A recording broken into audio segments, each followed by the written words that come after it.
They say we're damned if we do. They say we're damned if we don't. They say we're doomed to fail, but we know we won't. We are Lawrence. Say it loud. We are Lawrence. Damn proud. We are Lawrence. Say it loud. We are Lawrence. Damn proud. That's right. Yeah.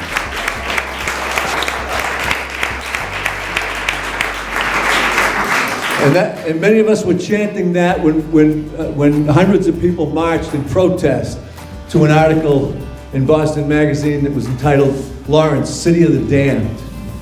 And as we stand here in this beautiful duck mill, renovated and revitalized, we know that that's a bunch of crock. I mean, whoever wrote that has, you know, their head somewhere where the sun don't shine.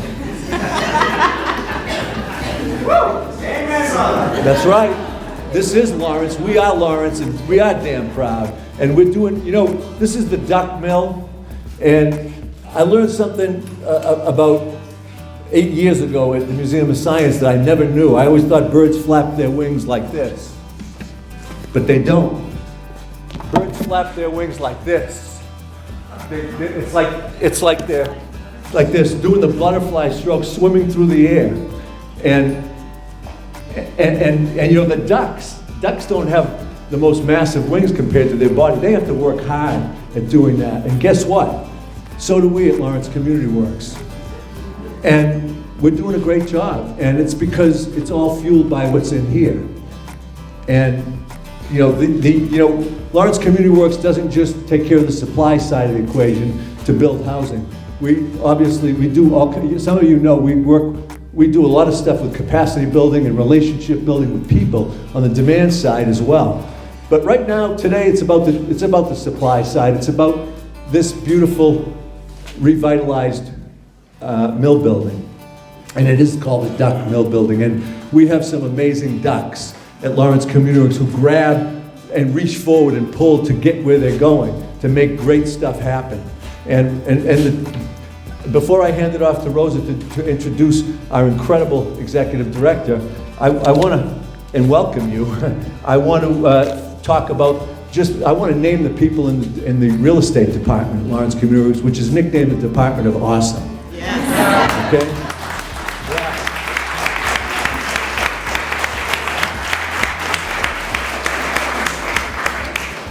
Yeah. And that's, you know, that's because right from the top, Lisa Kozol is the director, and she is the director of the Department of Awesome. Beautiful, smart, and never give up, and knows what she's doing. That's Lisa, and the project manager of this, John Harden, the pressure he was under coming down to the wire, unbelievable. And we've had other project managers for this throughout the history. Hershey Hurskop is here today. And Tamar Kotelchuk was a project manager as well prior to Hershey. And even Katie Easterly for a bit of time was our project manager in this building. And we also have unbelievable staff working in our real estate department. We have Renee Hopkins and Vladimir Saldana, and we've had Giovanni Baez and Racheli Suriel. All these people under Lisa's direction, I mean, we can't lose, and that's why this has happened. But it's all, and we're going to hear, Jessica's a hands-on executive director, and you'll hear more about that, I'm sure. But I guess I better shut up and just, I do want to say, though, that the board of directors, many of whom are here and maybe introduced later, you know, we have a great board of directors, and again, I went like this. Everybody on the board of directors has a huge heart, and we have a beautiful and tough, but amazingly graced president of our board of directors, Rosa Pina.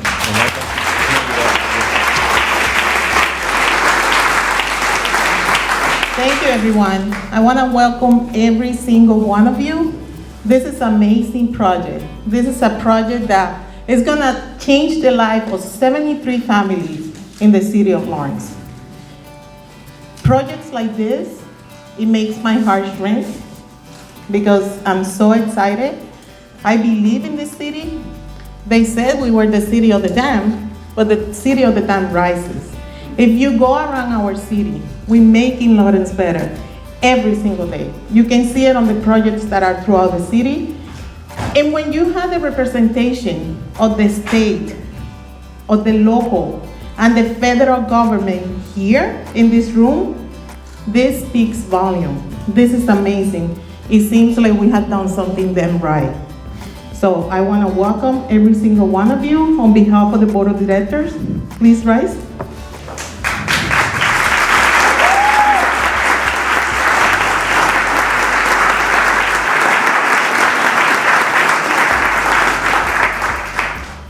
And I want to introduce with great pleasure our amazing executive director, Jessica Anderson.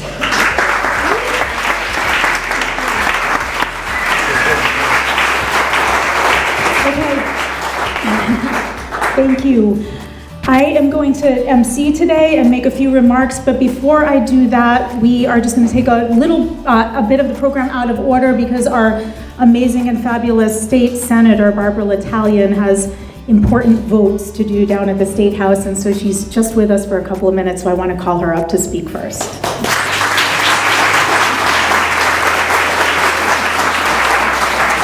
Thank you, Jessica. I just want to start by saying that, our national picture is so uncertain right now. And there are people actively sowing the seeds of division and fear. And I just want to start by honoring this city that has always been a welcoming place, a gateway, a melting pot for generations of immigrants that have come to the city to make their start and be part of the American dream. So I just want to start with that. Thank you.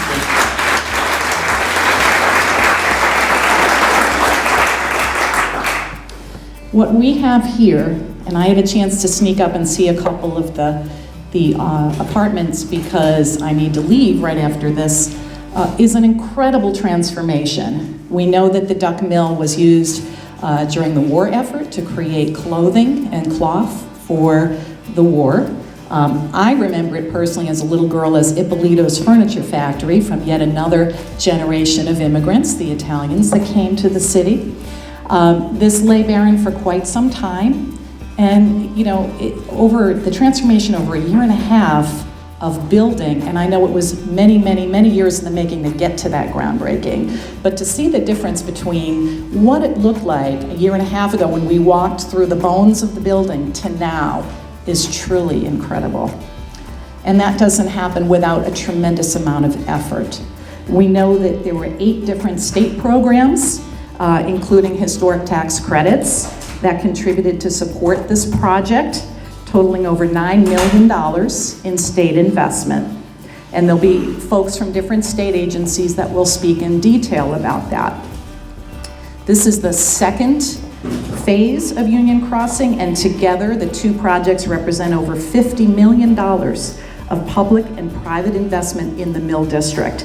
And this is clearly spurring other investment in the area. Those 73 families are gonna enjoy being here. They're beautiful apartments, but it's also the lights are gonna be on. This is not gonna look like a dark building anymore. We're gonna have businesses coming in to this building. We're gonna be able, this is gonna be a vibrant area of the city, which I think is fantastic. May have to work a little on the traffic, who knows, but that's maybe a good problem to have, right? So this all happens through partnerships, working with our federal delegation.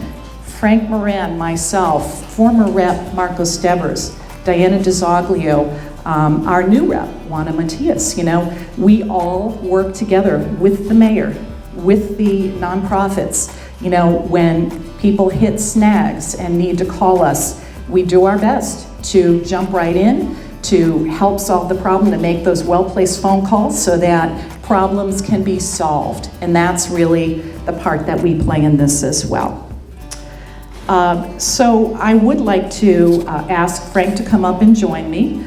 Is Marcos here by any chance, or Juana? Or Diana? No. Okay. So what I would like to do is I would like to, on behalf of our delegation, present Jess with a citation.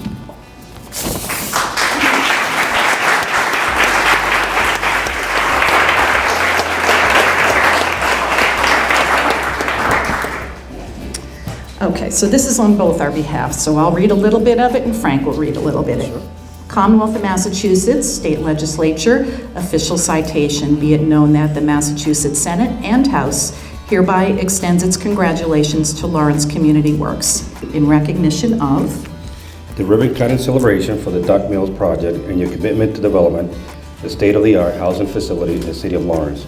And be it further known that the Massachusetts Senate and the House of Representatives extends their very best wishes for continued success, that this citation be duly signed by the President of the Senate and attest and copy thereof transmitted by the Clerk of the Senate, the Speaker of the House, Robert DeLeo, William Welch, Barbara Italian, myself, Diana DeZoglio, Juan Matias, and former Rep. Marcos Defers. Congratulations.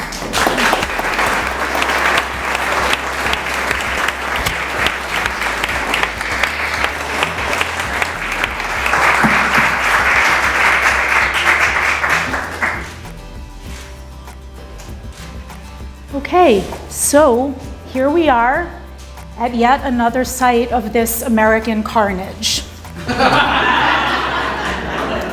But wait, I don't see blood pouring from the walls. I don't see desolation everywhere.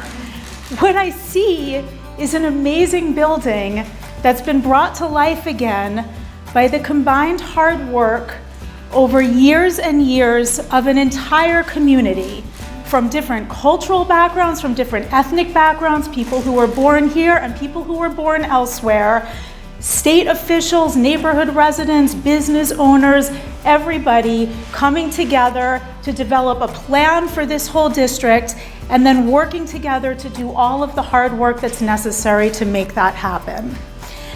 And I guess what I want to say, especially in the context of the national climate that we're facing right now, is if we let fear and loss completely stain our perspective, we are going to destroy our possibilities as a country, and we are going to blind ourselves to the gifts that are right here in front of us, in our people and in our environment and in our places. This building would never have happened if we only looked around in bitterness and in fear and saw only the loss that occurred.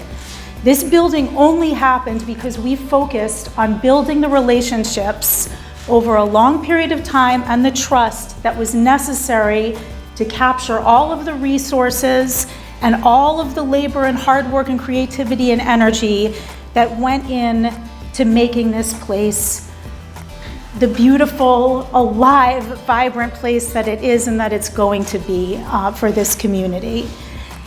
And I do want to emphasize a point that Armin made, which is that it is a lot of hard work. And I think those of you who've been to LCW groundbreakings before know that if Jess is there, there's always going to be a little poetry that gets stuck in somehow. And so I want to just quote a line from a Marge Piercy poem that I love. Not my favorite poem, which is called Report of the 14th Subcommittee on Convening a Discussion Group, which I think is a really accurate description of the community development process, but a poem called To Be of Use. And one of the lines from the poem says, "The work of the world is common as mud. Botched, it smears the hands and crumbles to dust. But the thing worth doing, well done, has a shape that satisfies, clean and evident."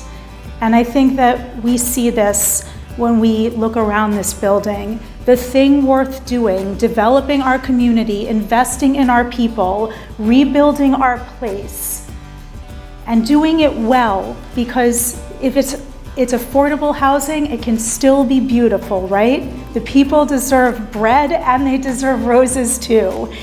And that thing worth doing well done has a shape that really satisfies.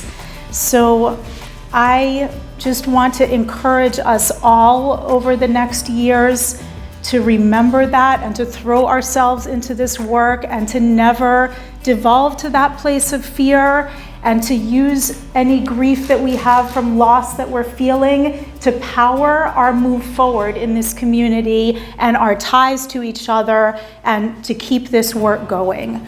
And I want to now call up to the podium a woman who I think embodies that spirit, who does every day the hard work, the little things, the compromising and the relationship building and the reaching out and the immersing herself in the details of legislation and of work, the going around and seeing all the projects and meeting the people and taking the time to know and understand the issues on the ground in the community. And that is our amazing Congresswoman, U.S. Representative Nikki Tsongas.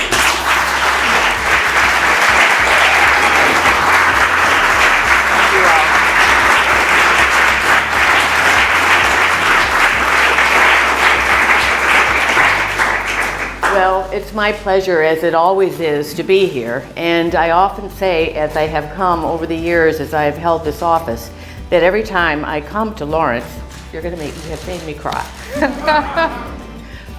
Because we are in such difficult times. But that every time I come to Lawrence, I see great things happening. And it's largely a reflection of great leadership that's here at the city level. Obviously, the very engaged partners at the state level, a tremendously important role that Lawrence Community Works plays. So often as I've seen the outcome of that work, and to know that you have federal partners too, who understand that we have to be at the table, that these things cannot be done without an engaged federal government. And so as we're in a very different time, we all have to come to grips with that, find a way as we move forward to make the case for the invaluable role that the federal government plays, and fight like the Dickens to be sure that those things that really make a project like this happen stay in place. I lived in a mill for a number of years in Lowell. It was actually done more solely on the private sector side, but I used to lie in bed and say, could those mill girls, the first mill girls that came to be the workforce, have ever imagined that this beautiful space would be transformed in once the jobs left, but left the beautiful legacy of the Industrial Revolution? Because the remarkable thing is that these buildings are so beautiful. Left this great legacy that then could be converted into a housing at whatever level of income that needs to find clean, beautiful spaces. We're all entitled to some beauty in our lives. And to have buildings like this restored, as LCW has done, I think is an invaluable contribution that's being made to the city, as well as to the lives of those who are going to be living here. So we are going to have to engage in some resolve as we move forward. Much change has come our way. As President Obama said, elections have consequences, and we are certainly dealing with that on a day-to-day basis. But as we saw in the Women's March, as we see in the work that's being done here in Lawrence, that's being done across this district, we are all going to keep going and make the case for the kinds of relationships and partnerships that have to exist across all levels of government, with the nonprofit sector and with the invaluable private sector.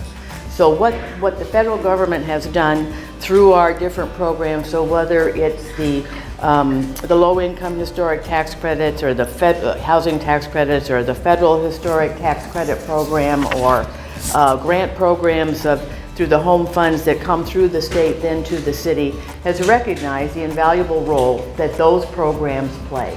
And that's true throughout this district. It's certainly been true here in Lawrence, Massachusetts. It's something I'm deeply committed to as we go forward to make sure that these programs stay in place. We know that our colleagues across the aisle don't necessarily embrace Paul Ryan's budget a year ago that he put forward, eliminated these tax credits.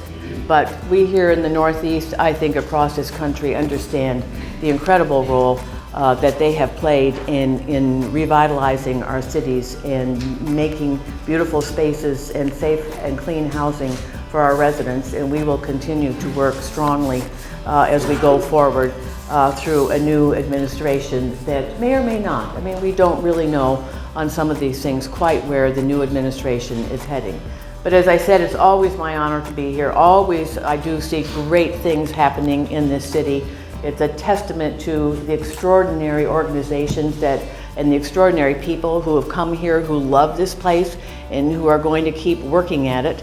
And I, for one, will certainly be a steadfast partner always as we navigate these challenging times. And as I said, it's my honor to be able to work with you. Thank you. It's good to be here.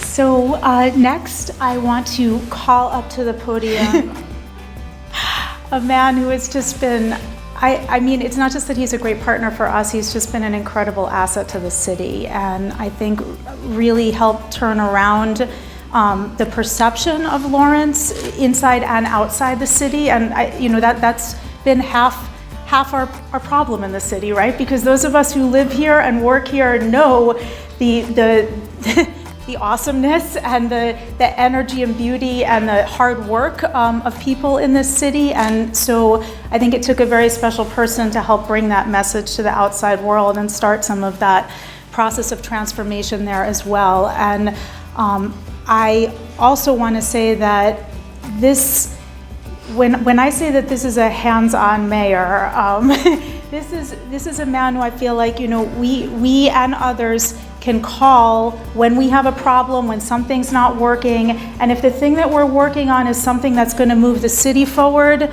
Dan is right there. He has helped us countless times to problem solve on this project and is glad to throw his political weight and use political chits and really deploy himself on behalf of progress in this city.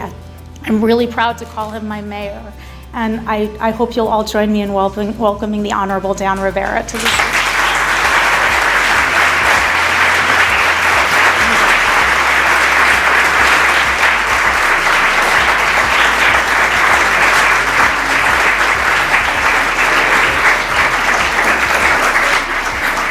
Okay, use the mic?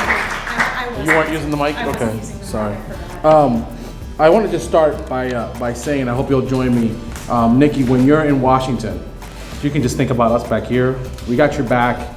Every time you feel like it's just crazy over there, just call us. We'll tell you you're going to go. I cannot imagine that you got to get on a plane every day, every week, and go there and fight what seems to be battles that we've already had discussions on and won.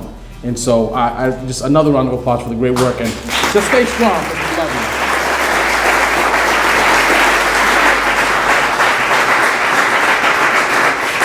I'll try to be brief, but when I talk about the work that Lawrence Community Work does and all the great nonprofits in our community does work, I just have to start by saying I have to be the most fortunate mayor in the Commonwealth of Massachusetts.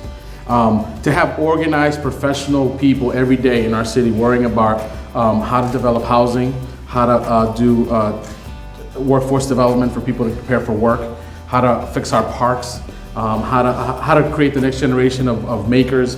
These are professional people that are doing this every day in Lawrence. And I'm not sure that that's happening in New Bedford or Springfield or Holyoke. We are so blessed to have this group of people, from the daycare providers and people who are training them, to the people who are the private developers who are building three-deckers and redeveloping them to put them back on the market. We are just so blessed to have that. And all of that stuff is happening every day in Lawrence. Every day, even the bad days we have, those days too, great things are still happening in our city, and I'm just blessed to be the mayor during these times. And I just do what Jess tells me, so I've just been fortunate that she's just pointed me in the right direction that we could be successful in that. I will say, however, that this progress is not guaranteed. That this idea that we can make the city better is not just a fait accompli. We cannot say that this will just happen. If in 2009 a group of people didn't come together to say, hi, what can we do with this building, and then work since then till today to put people in it, it would have not happened. And all the times in between, if something bad that happened, you could have, there's 100 reasons why progress in the city could stop at any moment. And I just want to tell you that I'm doubling down on it, and we're going to continue to make the progress forward. But I just want to tell you, don't sleep. This is it's important work that every single one of you guys are doing, and just know that we're in it together. And I think that at the end of the day, we'll see beautiful things like this happening. The city played a small role. It's about $400,000 worth of dollars that went to it, helped unlock some of the tax credits. But the staff did spend a lot of time and energy, and I just important that the city staff, if you can just stand up so people can see you. City staff, housing, all you guys, just stand up.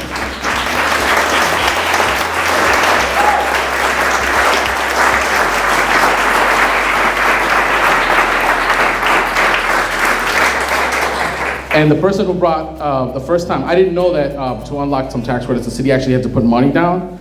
So the first time somebody explained that to me was Jim Barnes, and I was like, Jim, what are you talking about? It's gonna cost us money to do this? And he's like, yeah, and I'm like, I don't know what that means. So he walked me through it, and the first person, and especially it was on this project, and he came and talked to me about this. And I just wanna know, Jim retired, but he's here with us. Jim, if you can stand up again, because Jim's great.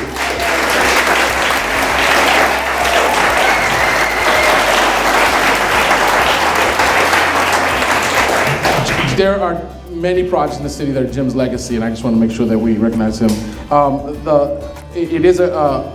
The other thing that the cities do, so I wasn't the only mayor involved. I want to also say that Mayor Lantigua was a part of it, as well as Mayor Sullivan. And so all of us, you know, if we all hadn't gotten in, well, we all have one thing in common. We're all afraid of Jess, so.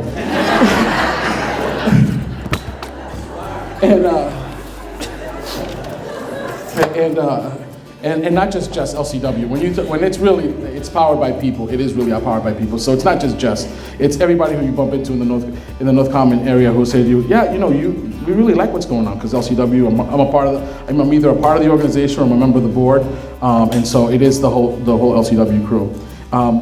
These are exciting times. If you drove down behind the courthouse, you saw that there's some cranes behind here. Another mill is being redeveloped. All the great work that's going on at the Everett Mill, all the great work that's going on across the river at Riverwalk. Things that just haven't happened in a long time. And there was a summer program here, and I believe it was through the History Center and some Groundwork Lawrence kids.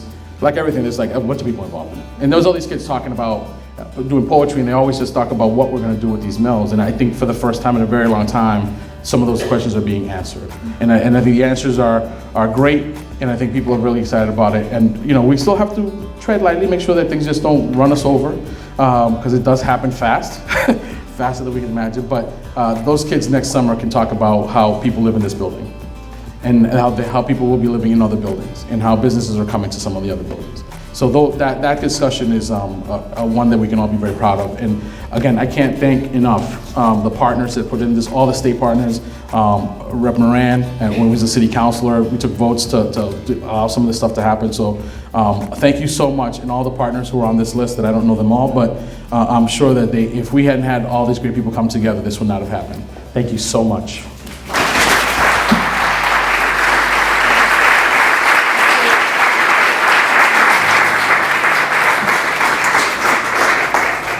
I also want to acknowledge that we have some of our other elected officials with us here today. So I know for sure that City Councilors Giovanni Rodriguez and Myra Ortiz are here. I don't know if anyone else has come in.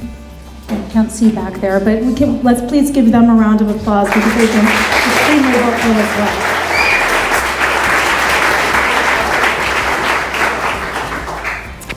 So we're going to have a few of the funders and lenders on this project talk about it, and we're going to start off with the Department of Housing and Community Development, which has just been an amazing resource. And I think there are probably 9 different funding sources through DHCD that are going into this project, and tens of millions of dollars. And the state is not just a funder, but a partner with us, and they work very hard to make sure that we have the best project possible, and that we are able to stick to our goals and perform with a level of rigor that I think is important in these developments. So I wanted to call up Sue Terry from the Department of Housing and Community Development to make some remarks. This building and how it is such a tribute to Massachusetts and to Lawrence, and reminds us of the beauty and the strength of our inner cities and how they keep moving forward, changing and evolving. And this project reminds us of the history of Lawrence, and it reminds us that we're providing not just affordable housing, places where people can make memories, places where people can wake up and talk to their children and think about what their future brings. But it's also doing it in a way that stays true to Lawrence. It's staying true to Bread and Roses, to beauty and practicality, units that working people can live in and afford to live in. And it continues the amazing work of LCW. And it's this kind of project that the Vega-Polito administration is proud to make possible through their commitment to affordable rental housing. The governor has demonstrated his commitment in many ways, including by increasing the funding to our agency, Department of Housing and Community Development. This project has also been made possible by the state legislators' continuing commitment to supporting affordable housing over very many years. But I want to thank Congresswoman Tsongas for the amazing work that she does down in DC, supporting one of the key elements that helps us to build affordable housing here in Massachusetts, the low-income housing tax credit. This is a tool that is critical to funding projects such as this one, critical to making sure that DHCD and other agencies can keep funding buildings like this that create homes for the people of Massachusetts. And Congresswoman, you've done so much to support this over so many years. And we know that there's many challenges ahead, and we just hope that you can continue to work with us to take actions to protect the program, this tax credit program, which is really one of the most important kinds of programs in the in the nation for making buildings like this. We hope this program can continue. We know that DHCD and the administration is committed to affordable housing in Massachusetts and making sure that all of us have places that we can call home, that we can make memories in, and that we can be happy to be part of our inner cities. Thank you.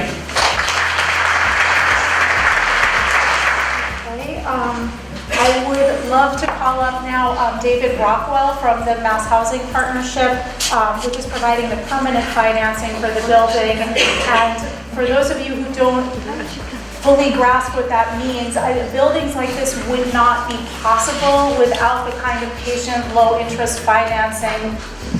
Oops, there we go. Without the kind of patient, low-interest financing that organizations like MHP provide. So we have a very long track record of working with them in this community, and we're really pleased that they're here as part of this project as well. Thank you. Is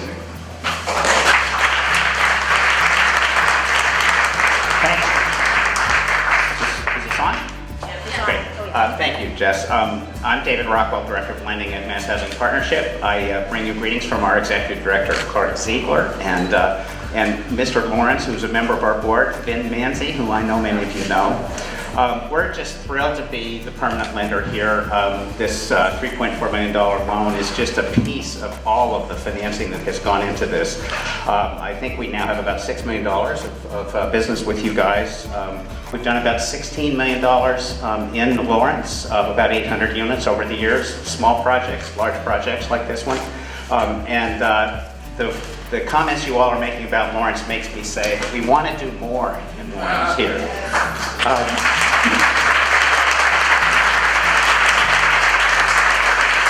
I just want to congratulate LCW and your, what do you call them, your awesome team? What's it? Department of Awesome. Congratulations. Lisa Kozel, Hershey, who worked so hard on it.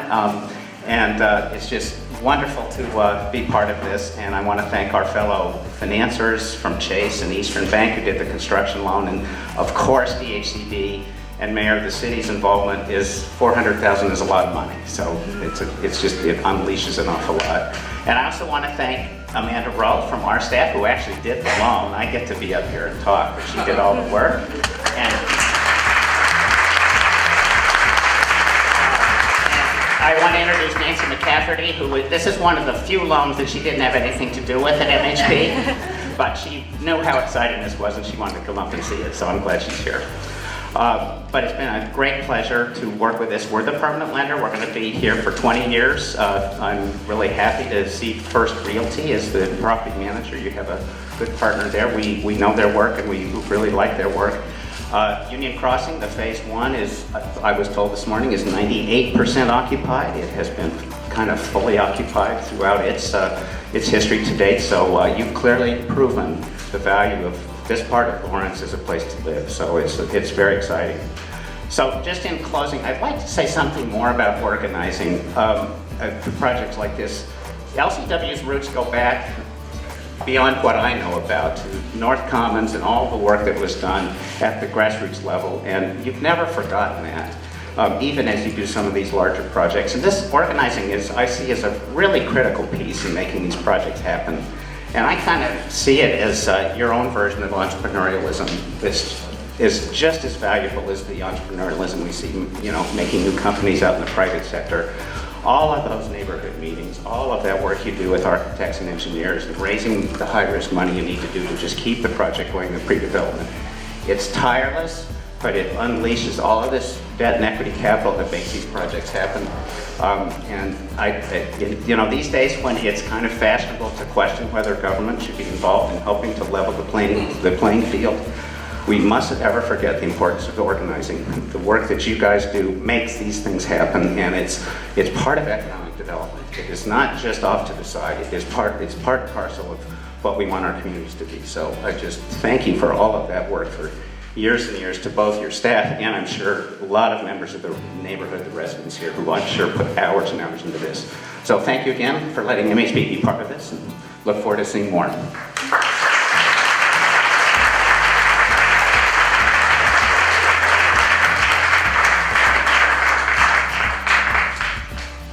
Next, I'd like to call up Eleni Veritimos from Mass Development. And for those of you who don't know, Mass Development does a million different things to spur projects like this to happen. But the really critical piece that we've worked on with them here has been the brownfields money that went into cleaning up the inevitable remnants of a former industrial site and helping make it inhabitable and safe for families that were here. And Mass Development has always been so flexible and sensible and wonderful to work with, and the brownfields money that they provide is just invaluable. So many projects around the Commonwealth wouldn't happen without that kind of investment. We hit a snag late in the development of this project and found some more contamination that we hadn't expected, and so we had to call on Mass Development yet again, and they came through for us. And so I just want to say thank you so much to them, and give Eleni a chance to say a few words.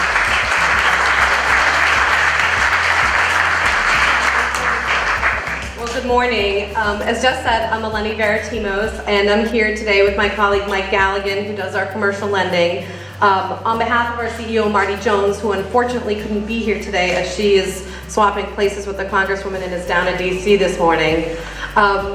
As part of our work, the agency manages the Brownfields Redevelopment Fund on behalf of the Commonwealth. This tool finances the assessment and cleanup of contaminated and challenging sites like this one, helping municipalities leverage existing assets to create housing, jobs, and investment. Since its inception, the fund has leveraged over $96 million in Brownfields Redevelopment Fund dollars across the Commonwealth. Thanks to the Baker-Polito administration, the legislature, the fund started FY17 with a new bond authorization of $45 million. The backing in the form of a reliable long-term funding source will safeguard the fund for years to come, and we're pleased that we are once again open for business.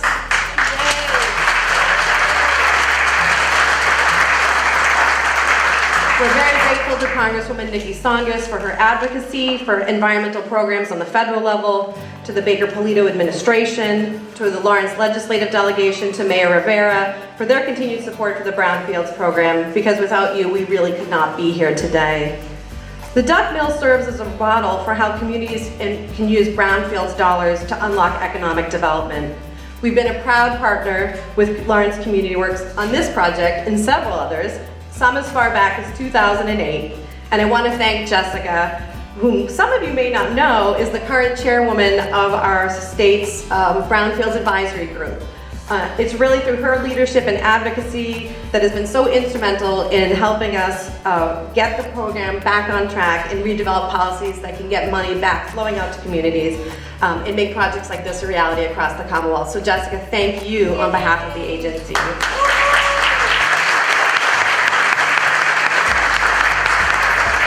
Mass Development was so pleased to support the Duck Mill project by providing a brownfields award of almost $670,000 over 3 years to finance the assessment and cleanup of this property. We partnered with you on Union Crossing Phase 1 for $1.5 million of brownfields funding, and we're thrilled to be here today.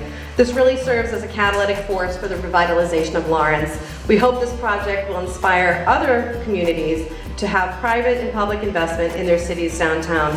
We hope this demonstrates to other communities across the Commonwealth how brownfields dollars can be used as a redevelopment tool to redevelop neighborhoods. So congratulations to you, everyone at Lawrence Community Works, the City of Lawrence, and welcome home to the newest residents of the Duck Mill. Thanks, Jessica. I'd like to let everyone know that our state representative, Diana DiZoglio, has joined us here, so let's have a round of applause for her.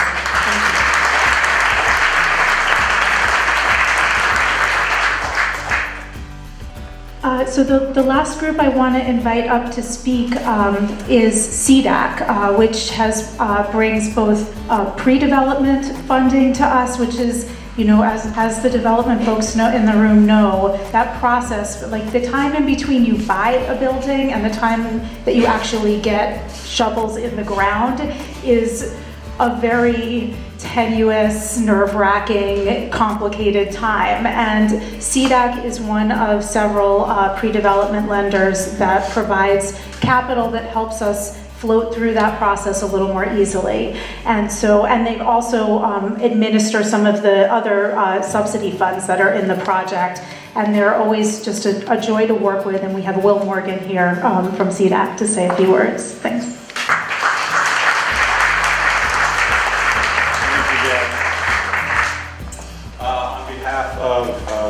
Our Executive Director, and Bill Braun, our Director of Housing Preservation. It's a true pleasure to be here to congratulate Lawrence Community Works on the completion of a truly wonderful development. CDAC is very proud to have been working in partnership with LCW for a long time, including on Union Crossing Phase 1 across the street.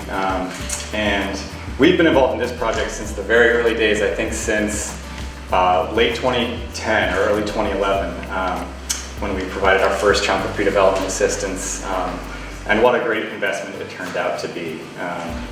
This is really, this project is really a community-driven effort right from the start, and that level of collaboration is certainly evident in what you see in the final product today, which will serve 73 low and moderate income households in a beautiful historic mill building in the heart of downtown Lawrence. As is typical of LCW's work, those households will benefit from an incredible array of supportive services, including ESL and GED courses, homebuyer education, and computer literacy. The development has also made excellent use of numerous federal, state, and local resources, including, I'm proud to say, FCF and CBH funds, which CDAC administers as part of its relationship with DHCD. And those funds will allow for a total of 7 FCF and CBH units at Duck Mill, serving 2 particularly vulnerable populations, which is always fantastic to see. So again, many congratulations to you, Jess, and your entire staff on this exemplary product. And we look forward to many more years of sharing in your continued success. Congratulations.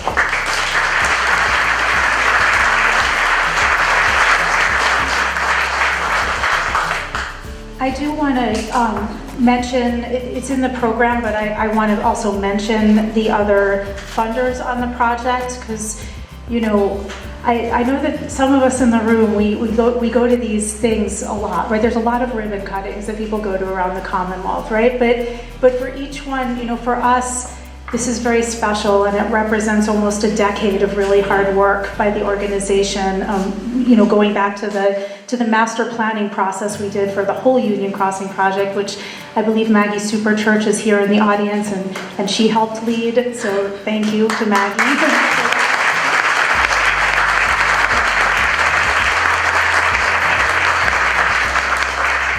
But, you know, 2008 was not probably the best time to be trying to borrow money to buy properties. And we are very grateful to Community Housing Capital and to an anonymous funding source that helped us raise the capital to actually buy the building. And then in the pre-development phase, a lot of projects have 1 or 2 pre-development funders because we were in pre-development for 6 or 7 years. We had not only CDAC, but the Office of the Attorney General, the LIFE Initiative. All of you who've been to groundbreakings and ribbon cuttings know that life is in everything we do. And LISC Boston, NeighborWorks Capital, and the Raza Development Fund, as we're an affiliate of the National Council of La Raza, and that helped unlock some capital for us. And then on the construction and permanent sources, in addition to the city, and I just want to echo that remark that, Dan, $400,000 may not be big compared to 29 million, but that 29 million wouldn't have happened without that 400,000, so it was critical. The Department of Housing and Community Development, the Mass Housing Finance Agency, Mass Development, Mass Housing Partnership, Mill Cities Community Investments, which is a CDFI in the community that was started a while ago by LCW and CBA in Lowell, and played a very vital role in helping us navigate some of the trickiness of new tax credit regulations. And then JP Morgan Chase and Boston Capital, which are the investors on the project. And I would love to give a special shout out to them and a round of applause to them for their commitment and their belief in this project. So thank you.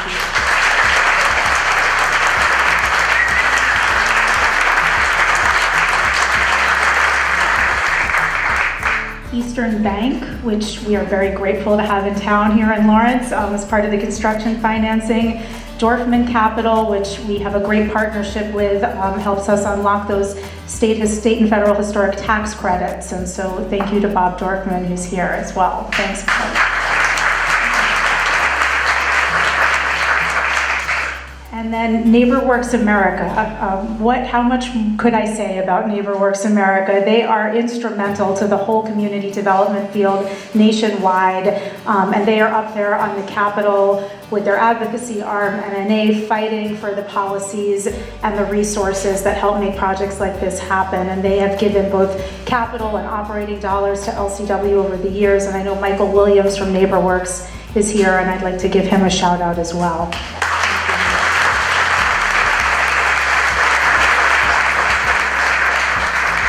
And then the art on the walls and the art that's going to be throughout the building was partially funded by grants from Enterprise Community Partners and the Mass Cultural Council. And you'll hear a little bit more from one of the artists and catalysts who is instrumental in making that happen. So I'd like to call up to the podium Marquise Victor, who's the director of Elevated Thought, which is a really amazing artist collective and collaborative throughout the city that's just, it's providing murals, it's spurring young artists development throughout the city. And so Marquise, are you here? Is Marquise not here? Oh. Okay, all right, well. Oh, it sounds like Vlad. Keep going, Vlad, get him. Vlad's getting him, okay, all right, we'll get him up. I do want to make some special acknowledgments to the project team, because, you know, it's me and it's the funders and the politicians who get up here and talk, but there's a lot of other people who are here every day, you know, designing things, measuring things, hammering nails, and just making everything grease the wheels and go on. And, oh, okay, Marquise, come on in. All right, great, we'll hear from Marquise.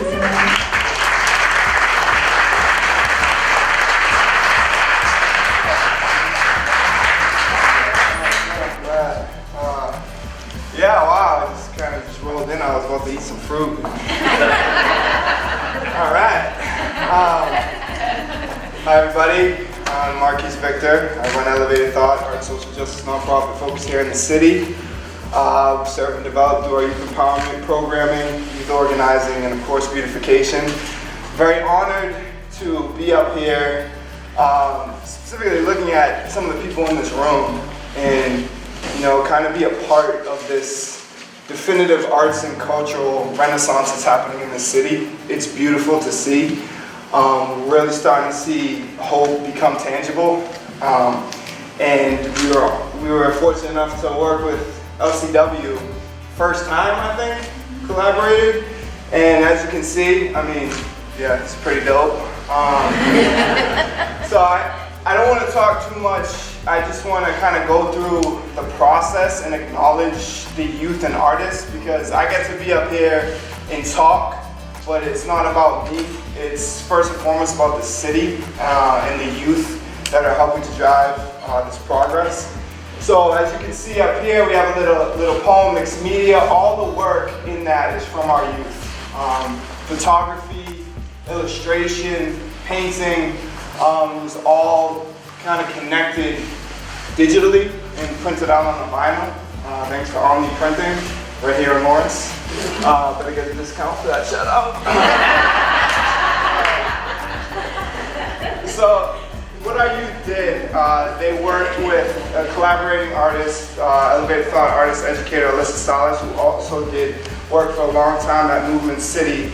We had 5 elevated thought youth, 2 Movement City youth, and they first wanted to get a greater understanding of the history of this city. As most of you know, it's immense. It's challenging, it's beautiful, and there's a lot of connectivity from the history to now, being still an immigrant city, a gateway community. So they went through historical artifacts. They went to the Lawrence State Heritage Park. They went to the library, talked to some folks there, really inspired and wanted to, further connect their current situation and what they see around them to the history of Lawrence. So, you have the rise of the mills and the work and kind of the abandonment of the workers that led to, the poverty and the challenges that you still see today. And so what we have now in the middle panel is this kind of grappling with those challenges that still exist, but also acknowledging the progress that's happening and that the youth are a defining factor of that progress. And starting to see this change in the city, you start to see the color, you start to see the light. There's a lot of faceless youth, but they're starting to come together and have more of a voice, though you might not see it or hear it as often. It is happening. The youth are understanding that they love this city and they want to see the progress of this city. And so the end panel, Unity Through Creation, is what that vision of Lawrence looks like to our youth. So we're starting to see more freedom, more liberation. This is a self-sustaining community. It's still, it's open to everybody, but the people of this city are kind of controlling its destiny, and it's self-sustaining. And the youth believe that, and they see that, and that's powerful in itself. And so these pieces right here, this is our artists, our co-art directors, David Christopher and Alex J. Bryan, who've been, my partners in crime and elevated thoughts forever. They got their inspiration just off what the youth created.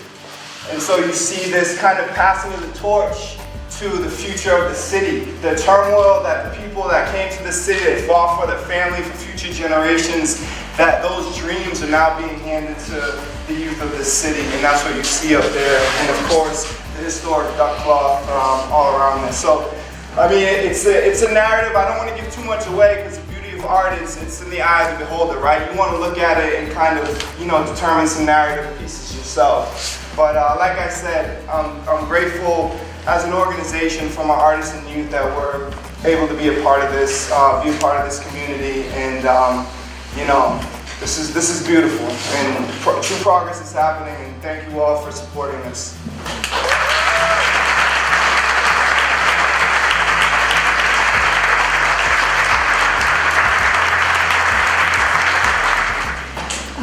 That's what it's all about. That is what we want to do, Invest in the place, invest in the people, and keep it moving. And it's just one more example of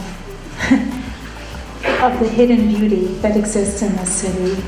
Just one more amazing thing that's happening here that most people don't know about. So back to the project team, Armand thanked and did a shout out to the real estate department, so I'm not going to repeat those words, and I do want to also acknowledge our finance department, Bobby Ritter and Mary Ellen Lowe's, who have helped so much with the financial side of the project. But I did want to give a very special shout out to the project manager, John Harden. And I know I saw John like sneaking out back that way. So if someone could get him back in the room.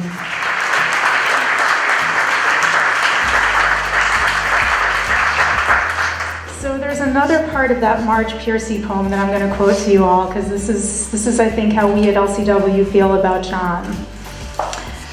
I love people who harness themselves, an ox to a heavy cart, who pull like water buffalo with massive patience, who strain in the mud and the muck to move things forward, who do what has to be done again and again. And that has been John in the course of this project. It has had immense challenges. We were doing a lot of work on a very tight timeline, and John has really held it together. He took over from Hershey a few months into the project, and Hershey laid a tremendous foundation, and John has really strained to pull it forward. But I think that has had its toll at times. A project's been challenging when both the owner's rep and the executive director are plying the project manager with whiskey at various points. So I wanted to continue that tradition by giving John something to get you through the last few weeks of the project.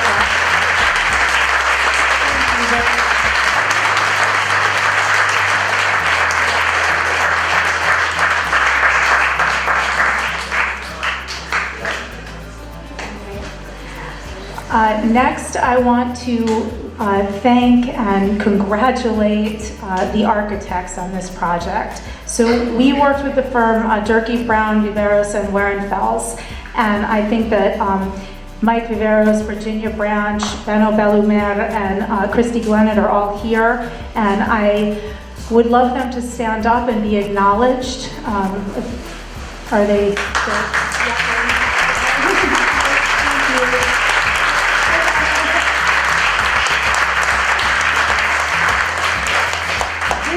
This building is just gorgeous, and they did an amazing job reimagining it from the mold and the tatters that existed here before. And this is actually, I believe, their second project in the Mill District, because they did an equally fabulous job on the Washington Mills a few buildings down. And so, if we could continue to having the fingerprint of DBVW around the Mill District here in Lawrence, we're going to be looking pretty darn good as a city. So thank you guys. Really well done.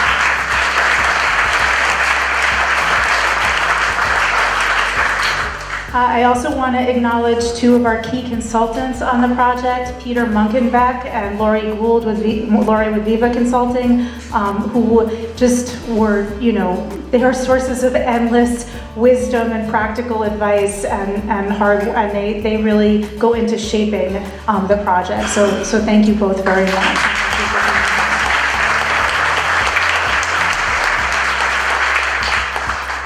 The legal teams we've had on the project, also amazing. I mean, again, so many people know Klein Hornig for their work with so many nonprofits and CDCs. And we particularly want to thank Watt Matsuyasu, Andrew Gilmore, Dan Kolodner, and Dan Rosen for their patience, their thoroughness, and their incredible smarts about projects like this. Thank you so much.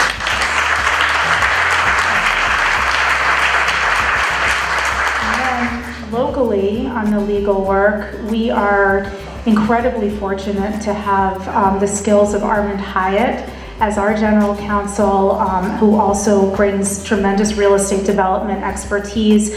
And not only that, but I don't know if you guys know this, you might have gotten a taste of it from his introduction, but Armand is not just a lawyer. Armand is also a poet and a writer and a musician, and an incredible force for justice and a source of love at LCW. And I think that he brings that side of the work and the creativity from that side of himself to the legal work. When there's a problem that needs to be solved, he's often the one who comes up with the solution that we need. So thank you to Armand and to his staff.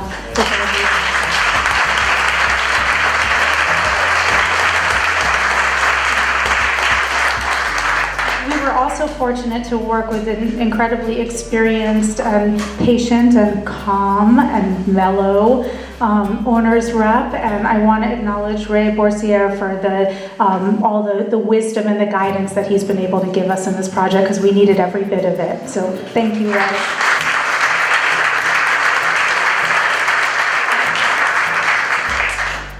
You know, a project like this, of course, needs a lot of engineering expertise as well. So our environmental engineers are ESS Group, and I believe Phil Chapman and Craig Paradis are here. Thank you guys for your hard work.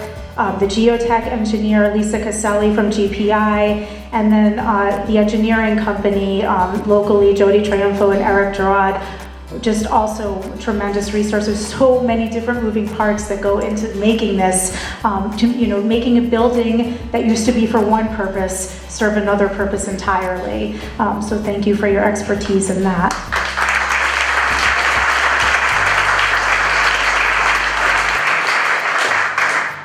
I'm almost through the list. The residential leasing and property management, of course, as David mentioned, is handled by First Realty Management, who took over our portfolio several years ago and have helped lead us out of the dark ages into truly professional property management, and are handling the very complex lease-up process for the Duck Mill. So we really want to thank Bill McGrath, Jennifer Koa, and Helen Martinez for all their work.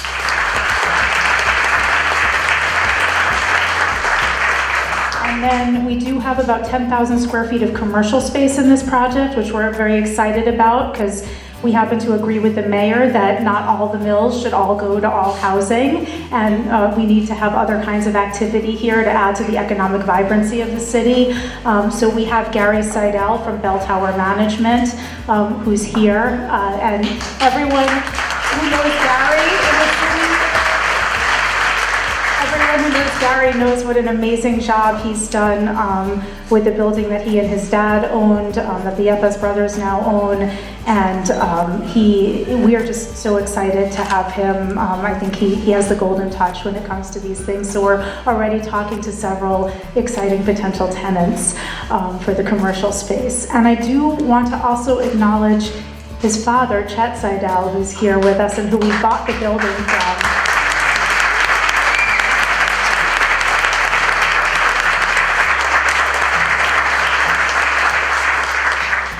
You know, everyone's heard the phrase, we stand on the shoulders of giants, but it's true that so much of the work that comes to fruition today is because of work that's been done 10 years ago, 15, 20, 30 years ago in the city. And, you know, as those who know Chet know, he was a big part of bringing hope and vision and inspiration back to this area. So thank you.